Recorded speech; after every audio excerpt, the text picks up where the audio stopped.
السلام عليكم ورحمة الله تعالى وبركاته. بسم الله الرحمن الرحيم. الحمد لله والصلاة والسلام على أفضل المرسلين سيدنا محمد وعلى وصحبه وخديم أمته وسلم تسليما كثيرا. Chers frères talibés, chers frères musulmans, aujourd'hui nous allons aborder une nouvelle section du chapitre 1 de Munawwir Sudur, ce qui éclaire les cœurs. Ce chapitre concerne ce qu'on appelle Al-Kabaïr. Al-Kabaïr, ça veut dire les péchés capitaux ou les grands péchés. Al-Kabaïr, les péchés capitaux, par rapport au Saghaïr, les péchés mineurs. Nous allons étudier ce chapitre, qui est un chapitre essentiel. Mais auparavant, nous allons commencer par étudier quelques notions, comme introduction à ce chapitre qui est essentiel. Ces notions sont les notions de Al-Faraïd ou Al-Nawafil. Al-Faraïd, ça veut dire les actes obligatoires, tels que la prière, le jeûne du mois de Ramadan, sont des actes obligatoires. Et les Nawafil, c'est-à-dire les actes volontaires traditionnels, qui relèvent de la sunna du prophète Mohammed, qui ne sont pas des actes obligatoires, mais des actes que le prophète avait l'habitude de faire et que nous, par imitation, nous sommes portés à faire. Les faraïd, ça veut dire les actes obligatoires, tels que la prière, les 5 prières quotidiennes. On les appelle Ra'sul Mal. Ra'sul Mal, ça veut dire que le capital. C'est comme quelqu'un qui veut faire du tijar, ça veut dire quelqu'un qui fait du commerce, ou bien qui va investir dans un domaine bien déterminé, industriel ou commercial. Il a un capital qu'il investit. Et il espère, par ce capital, après exercice, avoir un bénéfice. Donc le capital investi, on l'appelle le Ra'sul Mal. Alors, pour l'imam Abi Hamid al-Ghazali, al-Mujaddid, comme je vous l'ai dit, qui est une référence privilégiée de Cheikh Ahmad Bamba Khadim Rassoul, il nous dit que les faraïd, les actes obligatoires, tels que la prière, tel que le sawm du mois de Ramadan, constituent, dans le commerce que le croyant fait avec Allah subhanahu wa ta'ala, le Seigneur, constitue ce qu'on appelle le capital à investir. Ça conduit vers quoi? Ça conduit vers ce qu'on appelle un najat, la félicité dans ce monde et dans l'autre. Tandis que nawafil, ça veut dire les actes volontaires, que l'on fait volontairement, qui sont des actes liés, qui reposent sur la sunna du prophète Mohammed sallallahu alayhi wa sallam, ça veut dire les actes traditionnels. Tels que par exemple, jeûner le jeudi ou le vendredi de chaque mois en dehors du mois de Ramadan, ou bien faire des prières nocturnes la nuit qu'on appelle Salat Tahajjud. Salat Tahajjud, c'est la prière que l'on fait au beau milieu de la nuit quand tout le monde s'endort. Tu te lèves tranquillement, tu fais tes ablutions, tu te brosses les dents, tu fais tes ablutions et discrètement tu fais au minimum 12 rakas. Que faisait le prophète alayhi salatu wa salam, ce qu'on appelle Salat Tahajjud. Ça se fait au beau milieu de la nuit ou dans le dernier tiers de la nuit. Ça, ce qu'on appelle des nawafil. Ce ne sont pas des actes obligatoires, mais c'est des actes volontaires que l'on fait pour augmenter ses grades en Dieu. Parce que vous savez que ces nawafil mènent vers le bien. Or, les ulama, les grands ulama ont dit que les portes qui mènent vers le bien se résument en 3 choses. As-salat, as-sawm, as-sadaqa. As-salat, c'est la prière. La prière en général. Les 5 prières, les prières volontaires, ou traditionnelles, ou sunnites. Ensuite, as-sawm, les jeûnes du mois de Ramadan, et les jeûnes volontaires que l'on fait en dehors du mois de Ramadan. Comme par exemple, jeûner 3 jours chaque mois, jeûner les nuits, certains jours du mois lunaire, tels que le 12, 13e, 14e, 15e jour par exemple, ou bien jeûner les jeudis et les vendredis, et les lundis, comme le faisait le prophète alayhi salatu wa salam. Ça, ce sont des actes volontaires de nawafil. Ou bien la sadaqa, ça veut dire sacrifice, donner de son bien aux nécessiteux. Par exemple, comme on dit, on appelle ça encore, c'est sadaqa qui est essentiel, que l'on sort, la dîme que l'on sort chaque année pour les gens qui ont fait de l'épargne et qui ont atteint un certain niveau d'épargne, qu'on appelle un nisab, mais ça c'est un autre problème, et qui sort ces sadaqa-là.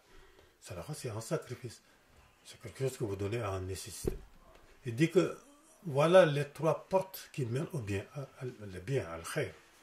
Le contraire, l'abandon de la prière, l'abandon de la sadaqa, l'abandon du jeûne, conduisent vers le contraire, ça veut dire vers le mal, dans ce monde-là.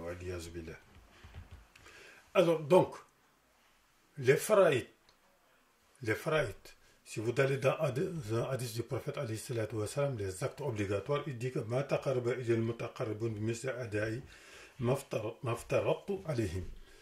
Dans un hadith qu'on appelle hadith Qudsi. Hadith Qudsi, c'est le hadith qui n'est pas le Coran, mais c'est Allah subhanahu wa ta'ala qui s'adresse directement au prophète alayhi salatu wa salam. Mais c'est différent du Coran, qu'on appelle hadith al-Quds.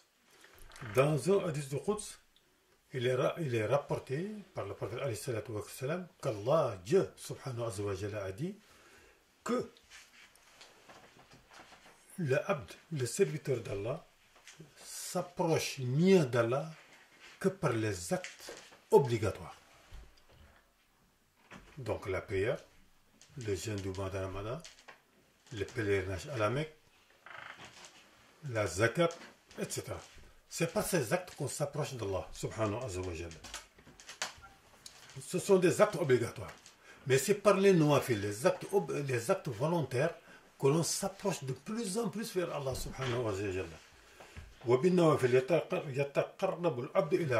C'est par les actes volontaires que l'on fait, par exemple, en jeûne, en certains jours, en dehors du mois de Ramadan, en priant la nuit, en donnant beaucoup de sadaqa, en rendant visite aux malades, ainsi de suite, que l'on s'approche de plus en plus davantage d'Allah jusqu'au jour où l'on devient un ami d'Allah subhanahu wa ta'ala, un wali. Donc il dit que c'est par les nawafil que l'on obtient ce qu'on appelle un ribh. Un ribh, ça veut dire que le bénéfice. Il avait dit que les actes obligatoires tels que la prière constituent le capital investi dans le commerce que l'on fait avec Dieu et qui te mène vers le paradis. Mais par les nawafil, par les actes obligatoires, on obtient le ribh, le bénéfice. Après avoir investi son argent, on cherche un bénéfice. On évite la perte. Ce bénéfice ribh, on l'obtient par les actes volontaires, les actes traditionnels, les nawafil. Il dit bihil fawz bi darajat. C'est par les nawafil que l'on atteint les degrés les plus élevés auprès d'Allah, que l'on peut atteindre même le degré de wilaya. Donc voilà pour ce qui est ce qu'on appelle al-fara'id ou al-nawafil. Et maintenant, ce qu'on appelle al-nawahi. Al-nawahi, ça veut dire les interdictions ou les prohibitions, ce que Dieu nous a interdit de faire. Les interdictions mènent, contrairement aux actes traditionnels et aux actes obligatoires bien accomplis, les interdictions, quand on les commet, ça mène l'individu vers deux choses. Al-khusran, la perte dans ce monde et dans l'autre, donc pas de ribh, pas de bénéfice, ou al-khaft, tomber en dégénérescence spirituelle, ou al-suqt, et entraîne la colère d'Allah subhanahu wa ta'ala et le blâme dans ce monde et dans l'autre. On avait dit donc que la religion avait deux volets, l'obéissance ou la désobéissance. La désobéissance, c'est le fait de commettre ce qu'on appelle les péchés, les grands péchés, al-kabaïr. On va les étudier. On va essayer de connaître leur nombre à travers Munawwir Sudur. En quoi portent ces kabaïr? Vous savez que l'être humain est composé comme ça. Il y a le corps en entier, il y a les 7 membres qu'on appelle les 7 membres, ce qu'on appelle al-jawarih. Si vous allez dans Bidayatul Hidayah, le début de la direction, qui est l'œuvre de base et d'inspiration de Serigne Touba pour écrire Munawwir Sudur, l'imam Ghazali, Abu Hamid al-Ghazali, nous apprend que l'être humain a 7 membres. Ces 7 membres, c'est ce qu'on appelle al-ayn, les yeux, ou al-uzd, les oreilles, واللسان, la langue, والبطن, le ventre, والفرج, les appareils génitaux, واليد, les deux mains, والرجل et les deux pieds. Voilà les membres du corps de l'être humain. Et il nous dit que ces membres-là correspondent aux 7 portes de l'enfer. Que Dieu nous protège de l'enfer. L'enfer a 7 portes. Chaque porte correspond à un membre du corps humain. Ça veut dire que si vous commettez des actes prohibés par Dieu, par ses membres, et si vous ne vous repentissez pas de ces actes jusqu'à ce que la mort vous surprenne, vous risquez d'aller en enfer si Dieu ne vous pardonne pas. Et si vous allez en enfer, vous passez par la porte qui correspond justement à ce membre. Donc chaque membre correspond à une porte de l'enfer. Et à chaque membre, on peut commettre un grand péché kabaïr. Et ces grands péchés-là, si vous ne repentissez pas de ces grands péchés, jusqu'à ce que la mort vous surprenne, vous allez en enfer. Et en allant en enfer, vous passez par la porte qui correspond à ce membre. Par exemple, quelqu'un qui commet des péchés par la main, par exemple par le vol ou par le meurtre, et qui continue à voler ou à commettre des meurtres jusqu'à ce que la mort le surprenne, sans se repentir, il ira en enfer. Et il passera par la porte qui correspond justement à ce péché-là, qui reste lié à ses deux mains. Si l'individu commet des péchés par ses organes génitaux, qu'on appelle vulgairement les organes sexuels, mâles ou féminins, jusqu'à la mort sans se repentir, mais il ira en enfer, en passant par la porte qui correspond, par la porte de l'enfer qui correspond justement à ces appareils génitaux-là, à ce membre du corps. À chaque membre du corps, il y a des péchés capitaux qui sont liés à ces corps. Ces péchés sont énormes. C'est pourquoi l'imam Ghazali nous dit que les 7 membres du corps que je viens de citer là, à savoir les yeux, les oreilles, la langue, le ventre, les appareils génitaux, la main, les pieds, ces 7 membres-là constituent ce qu'on appelle un ni'ma, une grâce divine, ou un et un dépôt divin. C'est à la fois une grâce pour toi, mais un dépôt qui est devant toi. C'est un dépôt, une responsabilité que Dieu t'a confiée.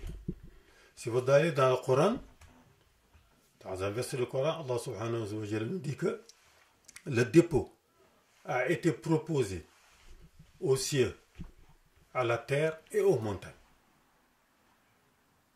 Et ils ont refusé de porter ces responsabilités. Et l'homme, dans son injustice et dans son ignorance, s'est proposé comme candidat pour supporter cette charge. Et arrivé sur terre, il doit faire face à ces responsabilités-là. Et demain, il devra répondre devant Dieu, Allah subhanahu wa ta'ala, devant ses responsabilités. Donc c'est un aman, c'est un dépôt. De 2 choses. Ou bien vous considérez que 7 membres sont effectivement des grâces et vous rendez grâce à Dieu, vous remerciez Allah subhanahu wa ta'ala. Ou bien vous utilisez vos 7 membres pour commettre des péchés et à partir de ce moment-là, vous faites ce qu'on appelle al-ma'asiyah, un péché grave, ou al-khiyana et une trahison. Vous avez trahi l'engagement que vous avez pris devant Dieu. Et c'est extrêmement grave. Parce que le jour de la résurrection, l'imam Ghazali nous dit que les 7 membres du corps parleront à la place de l'homme. Comme le dit le Coran subhanahu wa ta'ala, Auzubillahi minash shaitanir rajim, Yawma tashhadu alayhim alsinatuhum wa aydihim wa arjuluhum bima kanu ya'malun. Le jour où vos mains, vos pieds témoigneront contre vous devant Allah subhanahu wa ta'ala. Ça veut dire que le jour de la résurrection, le jour de Yawm al-Qiyamah, la résurrection, on ne te posera pas des questions pour que tu répondes par ta langue. Non, ta langue sera liée. Mais c'est tes membres qui répondront, qui parleront à ta place et tu ne pourras pas les empêcher de parler. C'est-à-dire que quelqu'un qui passe tout son temps à commettre la fornication avec ses, excusez-moi du terme, avec ses appareils génitaux, avec son sexe mâle ou féminin, ce jour-là, il sera devant Dieu. C'est son sexe qui s'exprimera devant Dieu, qui dira que tel jour, à telle heure, à tel endroit, j'ai commis telle fornication. Et tu ne pourras pas l'empêcher de parler. C'est pourquoi il dit toujours dans le Coran, Al-yawma nakhtimu ala fahim wa tukallimuna aydihim wa tashhadu arjuluhum bima kanu yaksibun. Ce jour-là, vos langues seront liées. Mais ce sont vos membres, les membres du corps, les 7 membres du corps, qui parleront à votre place et qui témoigneront contre vous. Et ne vous répondrez rien. Donc, c'est pourquoi le Cheikh Ahmed Bamba Khadim Rassoul a jugé bon de faire un chapitre spécial sur ce qu'on appelle les kabaïr, les grands péchés capitaux, qui sont des péchés extrêmement graves et qui sont au nombre de 20, mais qu'on étudiera un par un, au nombre de 20. Donc, il y a ce qu'on appelle une division du corps humain. Il y a le corps humain dans son intégralité et il y a les 7 membres, dont le cœur. Le cœur qui est le membre principal. Le roi, c'est comme un roi, le cœur est considéré comme un roi, le malik, avec ses sujets. Là où il penche, les autres membres du corps penchent. Si le cœur penche vers le bien, les autres membres du corps suivront. S'il penche vers le mal, les autres membres du corps suivront. C'est pourquoi Ali sallallahu alayhi wa sallam disait qu'il y a dans le corps humain un organe. Quand cet organe est bon, tout le reste est bon. Mais quand il est mauvais, quand il est vicié, tout le reste est vicié et gâché. Eh bien, c'est le cœur. Al-Qalb. Donc ici, nous avons le cœur. Ensuite, nous avons les 7 membres dont je vous ai parlé tout à l'heure, dont le cœur est le roi, qui les commande. Si vous parvenez à protéger votre cœur, à le préserver, les 7 membres sont préservés. Mais si le cœur n'est pas préservé, les 7 membres ne sont pas préservés. Donc tout le travail, c'est au niveau du cœur. Donc il y a des péchés qui sont liés au cœur. Ce sont des péchés cachés, parmi les plus graves. Ensuite, nous avons les péchés qui restent liés aux 7 membres du corps que je viens de citer. Ce sont des péchés apparents, tels que le vol, le meurtre avec la main. Et il y a d'autres péchés qui sont liés au corps entier. Al-Badan Jami'a, le corps entier. Al-Badan. Tout le corps. Les péchés qui sont liés au corps entier, je vais vous en citer un pour le moment, et on l'étudiera, tel que la prière par exemple. Celui qui refuse de faire la prière, ou qui abandonne la prière, a commis un grand péché. Parmi les grands péchés, Minal Kabaïr, a dit Cheikh Ahmed Bamba dans mon Nawir Sudur. Il dit que l'abandon de la prière constitue un grand péché parmi les grands péchés. Ghamul Kabir, Minal Kabaïr. Et qui entraîne non pas un membre du corps, mais le corps entier en enfer, waliyazubillah. Le corps entier en enfer, waliyazubillah. Si l'individu ne se repent pas de ce péché-là. Donc, pour vous dire la gravité de l'acte d'abandon de la prière. Mais ça, nous le verrons plus tard. Mais il y en a d'autres, ils sont au nombre de 4, qui sont liés au corps. Donc, ce qu'il faut retenir, c'est que c'est la répartition des péchés, des grands péchés. Des grands péchés. Donc, quel est le devoir du mourid sali? Le mourid sali, c'est-à-dire l'aspirant qui est engagé dans la voie d'Allah. Être engagé dans la voie d'Allah, c'est quelqu'un qui a un himma, qui aspire par le biais de ce himma à accéder à Allah subhanahu wa ta'ala. Le mot himma, c'est une toile, l'utilise souvent. C'est quoi? C'est quoi himma? C'est quelqu'un qui se présente devant le cheikh et qui précède avec lui un serment de fidélité et qui veut marcher dans la voie d'Allah avec le cheikh en respectant ses ordres et en évitant ses interdictions. Son but c'est quoi? Rida Rahman, c'est un but très élevé, avoir la satisfaction d'Allah dans ce monde et dans l'autre. Et pour cela, l'individu qui se présente, il n'est pas parfait. L'individu n'est pas parfait. Il n'est pas parfait. Donc, il a des insuffisances et des imperfections.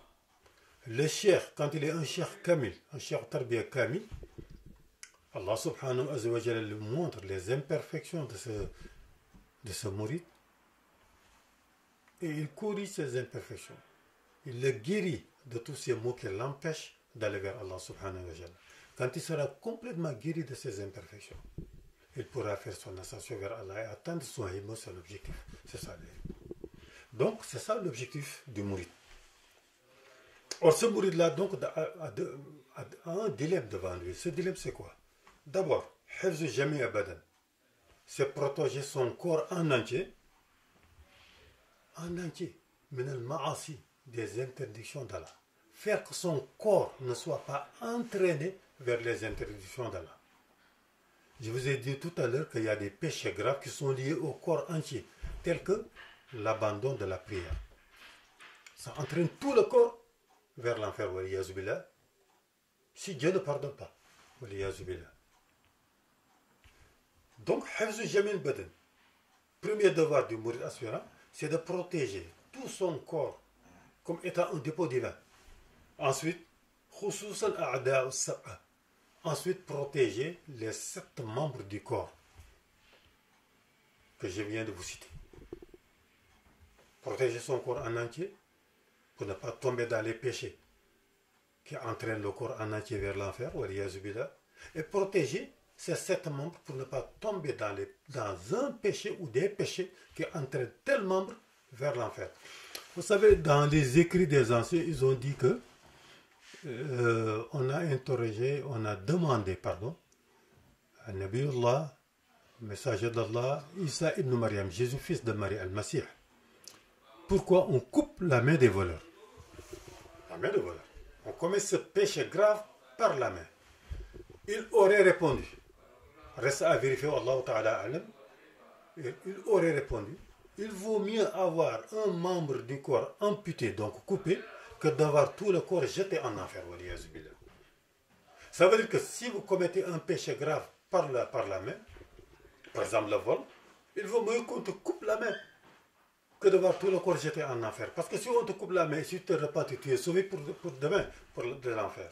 Mais si tu ne te repentis pas, et si tu échappes à la justice des hommes, des détenteurs de l'autorité, qu'on te coupe à la main à ce monde, dans l'autre monde, ta main sera coupée, tu seras jeté en enfer.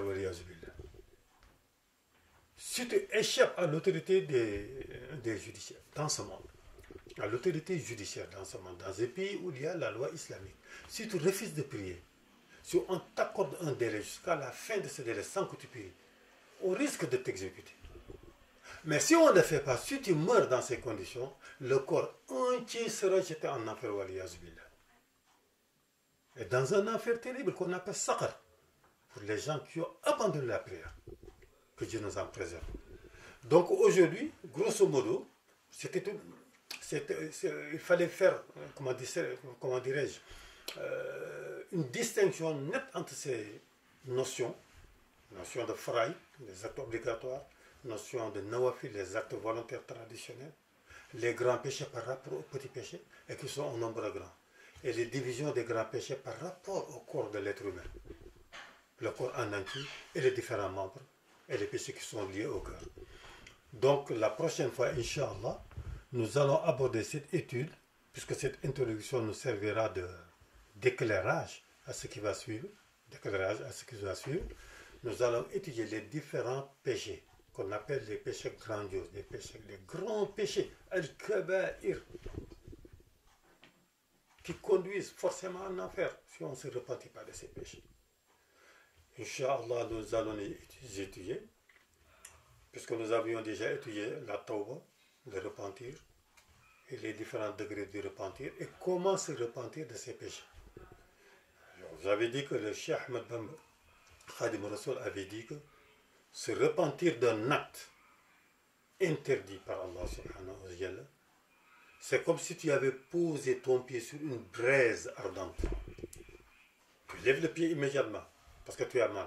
Est-ce que tu vas reposer les pieds sur la braise ardente? Non, jamais. Il dit que c'est ça le véritable repentir. C'est pourquoi donc il ouvre cette section sur les péchés capitaux et comment se repentir de ces péchés. C'est ce que nous allons voir, Inch'Allah, la prochaine fois. Et nous continuons l'étude de mon avis sur Assalamu alaikum wa rahmatullahi taala wa barakatuh.